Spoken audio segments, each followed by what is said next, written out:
Hello and welcome to Japan, the land of 1,000 shrines, which exudes a fascinating combination of tradition and modernity. The land of advanced technology that gives us such electronic wonders as the handheld electronic calculator, the Walkman, the LCD electronic watch, the confusing train ticket machine, the incredible ticket gate machine, the cute but somewhat useless robots, and not to forget the super complicated computerized toilet and the dancing plastic food displays. So Japan seems to be at the forefront when it comes to electronic gizmos, but it was not always the case. Today, I have been invited to take a look at one of Japan's earliest commercial computers, the FACOM 128B, a machine developed by Fujitsu in 1958. Amazingly enough, it's not based on transistors, not even tubes, but on relays. And even more amazingly, it still works as of today. But wait, did I just say relay computer? In 1958? What gives? Even for the time, making relay-based computers seems completely anachronistic. This is a whole 15 years after the ENIAC, considered to be the first tube-based digital computer, developed in the 1940s. In this timeline, it appears sandwiched between the IBM 650 and the IBM 709, two large and rather evolved tube-based machines. And our IBM 1401, introduced in 1959, would already feature a fully transistorized design.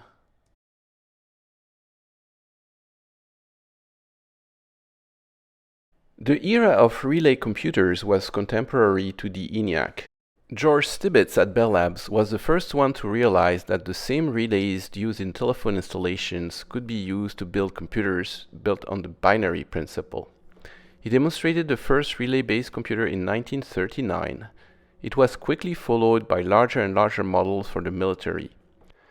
The Bell Labs Machine 2, which already includes floating point hardware, dates from 1943. Meanwhile, in Germany, computer pioneer Konrad Zuse demonstrated the relay-based Zuse 3 as early as 1941 and the Zuse 4 in 1944. Then, a generation of immense relay behemoths were built to support the war effort, including the Bell Labs models 3, 4, and 5. But most famous is the 1944 Harvard Mark I, although its main calculating elements are electromechanical counters, not relays. You can still see a portion of the Harvard Mark I in Boston. The 1947 Harvard Mark II was equally gigantic and replaced the counters with relays, making it a proper relay computer and much faster. Finally, one of my favorites got to be the space-age-looking IBM Selective Sequence electronic calculator, which uses a combination of tubes and some 20,000 relays. But of course, the ENIAC showed to the skeptics that a viable tube-based computer could work at least 100 times faster. The rest was history. The electronic tubes took over and relay computers were quickly forgotten. After the disastrous end of the war, the battered Japanese nation was in the process of rebuilding and eager to retrace the early steps of computing. A small-scale replica of the ENIAC logic was demonstrated at the Osaka University in 1950, followed by a larger machine using the ETSAC instruction set. Meanwhile, ETL, a famed research lab funded by the powerful MITI government agency, designed a huge relay computer with 20,000 relays, this time taking aim at the Harvard Mark II. Fujitsu, at the time the Fuji Tsushinki Manufacturing Company, was the leading Japanese provider of relay-based telephone equipment. It was contracted to build a huge relay computer for MITI. Following this MITI-sponsored effort, Dr. Toshio Ikeda, who would later rise all the way to become the managing director of the entire Fujitsu company, decided to design a commercially viable relay computer. He called it the Fuji Automatic Computer, or FACOM 100. An improved revision, the 128A, was developed in 1956, and the final design iteration was the 128B in 1958. So it had taken a long time, but the FACOM 128 was Japan's first relay computer that was not merely a laboratory demonstration, but a true commercial product. I took advantage of a recent vacation in Japan to see it firsthand. I dragged my wife along, but fortunately the Shinkansen rides are always a treat. That's how we ended up at the foot of Mount Fuji in Numazu, where everything is Mount Fuji themed, including your foldable chopstick holder. Numazu is the site of the Fujitsu factory that used to produce the firm's famous Japanese IBM compatible mainframes. That's a FACOM 128B, and this was built on 1959. Our visit was hosted by Mr. Yoshio Takahashi, who facilitated the translation. English was a bit choppy and my Japanese is non-existent, so I will mostly do a voiceover for the rest of this video. This particular machine comes from the Nihon University in Tokyo, Japan's largest university, where it remained in service for 15 years. And we all need to give a hand to this shy gentleman, Mr. Tadao Hamada, the lead restorer and the hero of this restoration effort. This was used to design This machine was predominantly used for scientific calculations, and Mr. Takahashi explains that it was used at the university for the design of this Japanese turboprop plane to model the flight effects of losing one engine.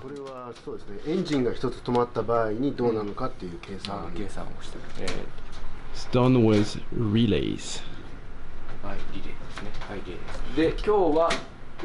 Lots and lots and lots and lots of relays.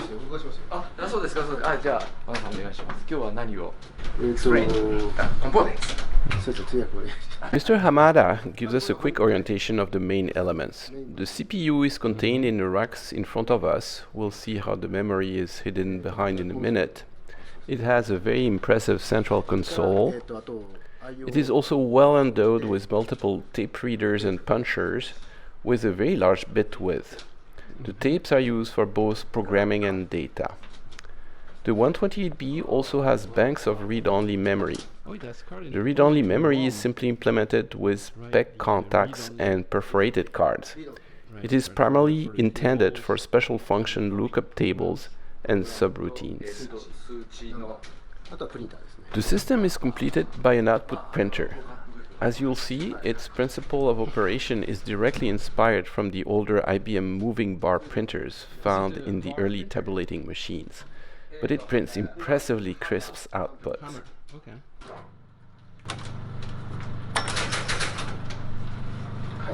And it's on.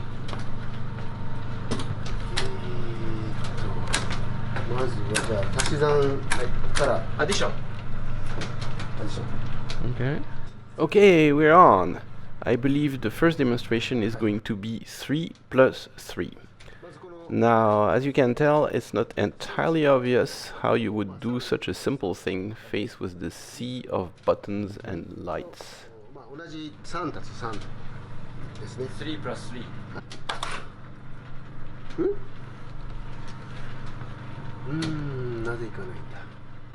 Well, the first try did not work quite as expected, which gives us a chance to admire the pale blue front panel. The left keypad is used to input numbers. Numbers are floating point with 8 digits in the mantissa and 2 in the exponent. The exponent varies from -19 to +19. So the machine is more like a programmable scientific calculator running natively in floating point, like most of the relay machines of the time. We'll discuss later how single digits are represented in biquinary using 7 bits, while sign is 2 bits, leading to a very wide word size of 69 bits, also typical of relay machines of the time. The right panel is for the instruction.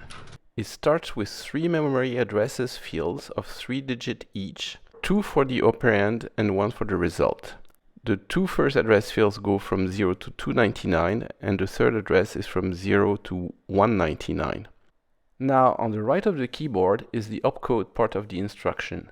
All said and done, I count about 70 bits of width, give or take a few. How many 何 bits? ビットかというと72 72 bits for instruction. 72 bits. 72 Instruction. Wow. That's a lot of bits. 総理オペレーションビスです Try. Okay, this was just an opcode error. We are all sorted out. We are about to do 3 plus 3. Watch closely. はいそうだそうだ3 plus 3. 6ですね5 plus 1 Let's see how to decipher the result of the blink and light panel. Once again, the bones of the machine show through. We easily recognize our 8-digit mantissa and the 2-digit exponent. But the digits are displayed in a peculiar way. This is due to the internal biquinary representation. Each digit is encoded using 7 bits like so.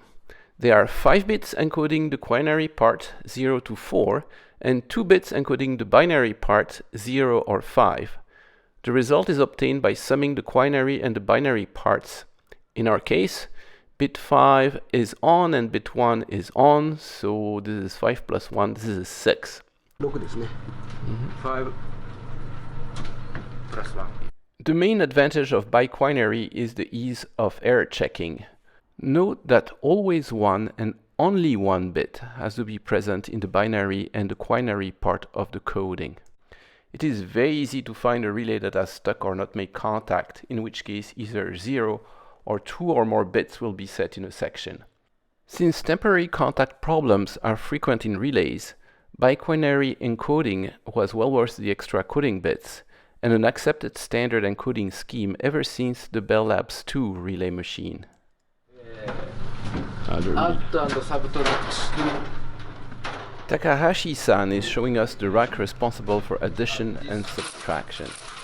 for add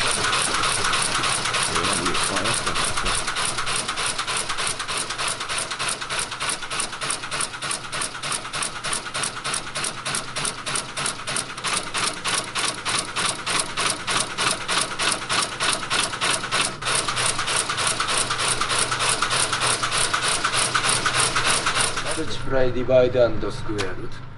This rack is the hardware for multiply, divide, and square root. These early relay machines are really deceptive. Most of them had advanced floating point hardware and are much more capable than you'd think. 2の平方 So that's 2. 向2の平方向はい2 There you go. 1.414. Yes, 1 3 6 that's it. Very impressive. Can you do it? Can you do it again? And here you go, about 1 second for a square root. It's not that bad actually, about what a pocket calculator from the late 1970s would do. Same thing again. もう一回計算を I'm sorry. So, 2 seconds. Very impressive. But there is more hidden behind the first row of racks, past the power supply. This is where the many memory racks hide. Oh, that is awesome. これは、全部で180ワードのメモリ180 words. Ah, you can see the crossbars on it. The memory implementation is another example of reusing electromechanical switching components of the time. These units are actually telephone crossbar switches. Originally, crossbars were just that, 2 alignments of contact bars crossing each other in a matrix arrangement. In order to connect an input to an output, a telephone operator would just insert a peg at the intersection of the bars and establish the telephone circuit between the caller and the receiver for the duration of the call. The invention of the automated crossbar in the 1930s was a major telephone switch advancement. A co-invention of Swedish and Bell Labs engineers, a crossbar switch could establish the contact using an electromagnet to actuate the bars, then capture the contact for the duration of the call. One more relay would release the contact at the end of the call. Essentially, a crossbar is an electromechanical matrix memory.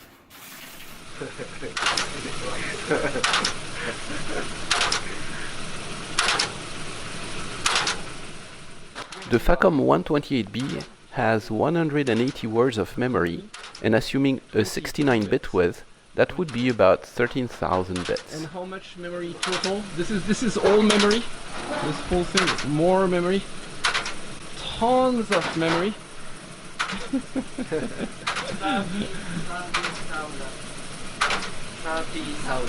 13,000 bits.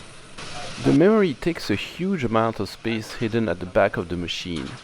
There are 2 rows of memory cabinets, and each row has crossbars both in the front and in the back of the rack.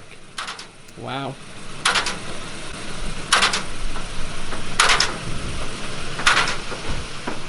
And this brings us to the power supply.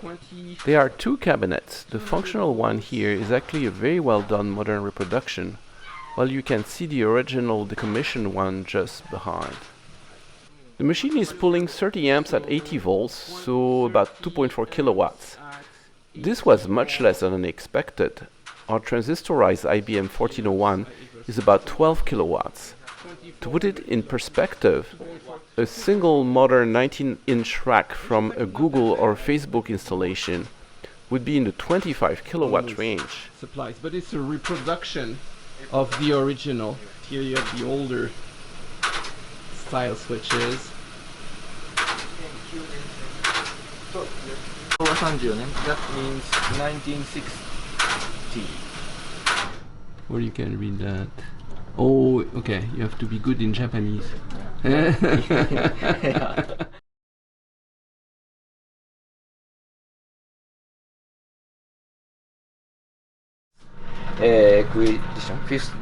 Okay, we were just warming up.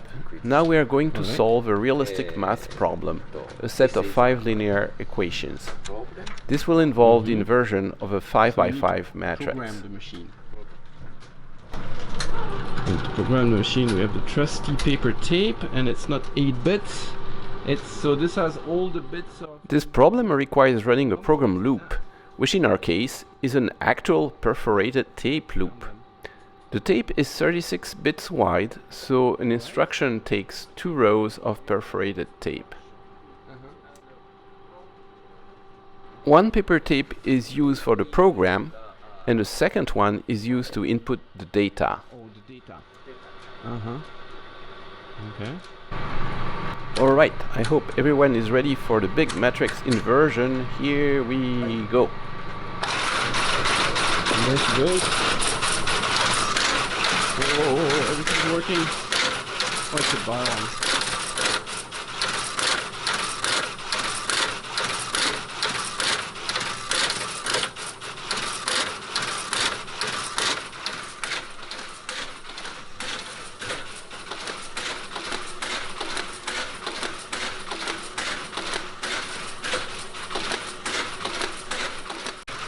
Holy moly, I didn't expect the calculation to take so long. I kept it almost in its entirety, but you will be forgiven if you skip ahead 2 minutes to the end result. Whoa.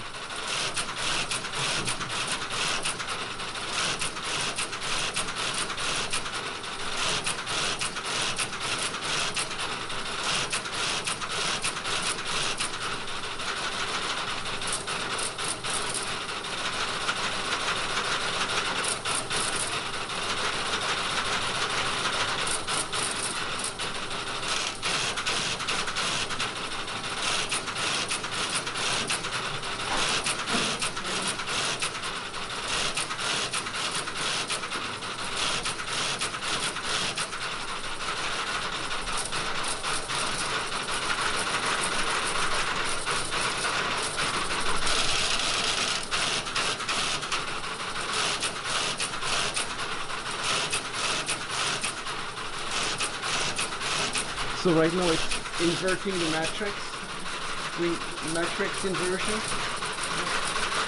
It's solving the problem right now, doing a matrix inversion, I suppose. Calculating very hard.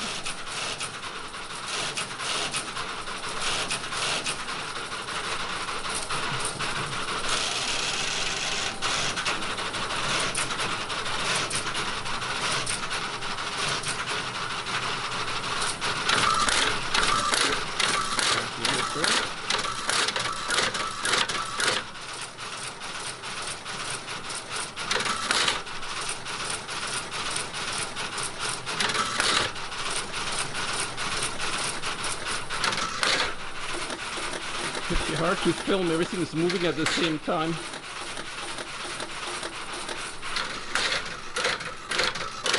Okay, done.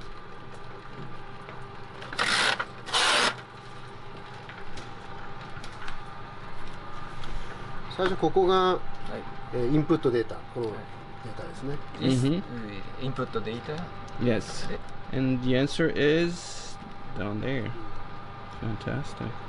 でこれがこの個体の検算。This is we use this answer to do the same calculation and find the difference. Oh, that's the error. That's the remaining error on the on the matrix inversion. I get it. Yes. Congratulations.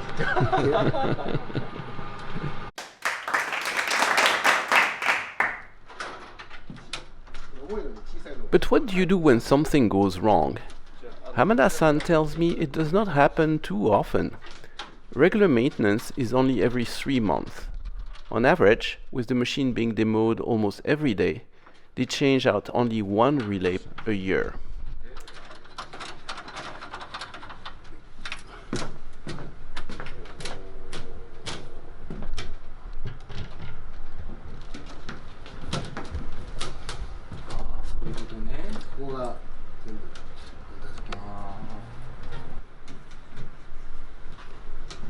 The wiring technique is exactly similar to the one used in Fujitsu's contemporary telephone installations.